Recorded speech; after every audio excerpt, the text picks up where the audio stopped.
Victoria is in the midst of a horror flu season with 40,000 cases reported so far. 76 people, including 5 children, have died from the infection this year. 83% of healthcare workers are vaccinated, but that means 17% are not up to date. For more, I'm joined by Health Minister Jenny Mikakos, who wants to make it compulsory for those working in high-risk areas to be vaccinated. Thanks for joining us, Minister. The obvious question, why isn't it already compulsory for these workers? Well, thank you and good afternoon, Mike. Look, I think it's really important that we continue to do everything possible to keep Victorian patients safe. We've had guidelines in place for a number of years now.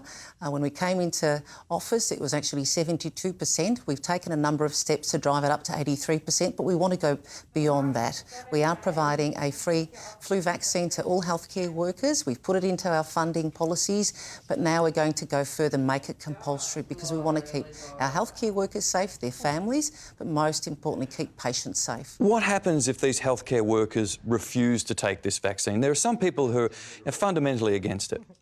Look, I can understand that, but I know healthcare workers are absolutely committed to science and they're committed to the patients that they care for, and they are dedicated to their task day in and day out. And so we do actually have high vaccination rates amongst clinicians because that 83% figure represents everyone working in the hospital, from the admin staff right through to the cleaners and the security guards. We're going to make it compulsory now for everyone who has that direct patient contact to be vaccinated against the flu, but also other highly infectious diseases like the measles and chicken pox, and make sure we can keep Victorian patients safe. It makes sense, but do they lose their job if they refuse to take it? Look, if they refuse, we'll be working with all the relevant unions and the hospitals about this issue, but they'll be basically moved to a low-risk area. We want to make sure that people who might have cancer, for example, or little sick babies who've got really low immunity and ability to fight these diseases are protected, and so we need to make sure in those high-risk areas everyone is up to date with their vaccinations. And we can guarantee that these new laws will be in place for next year's season?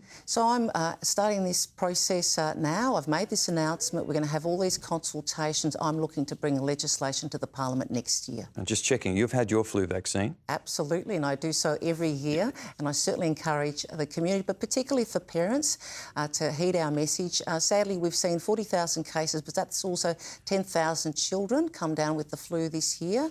We do make a free flu vaccine available as a Victorian government to all children under 5. So please, for parents, they should go out and get their child vaccinated. It is safe, it's effective, it's the best line of defence against the flu. Yeah, I've had mine. Thank you very much for joining us, our Health Minister Jenny Mikakos. Thank you, Mike. Thanks.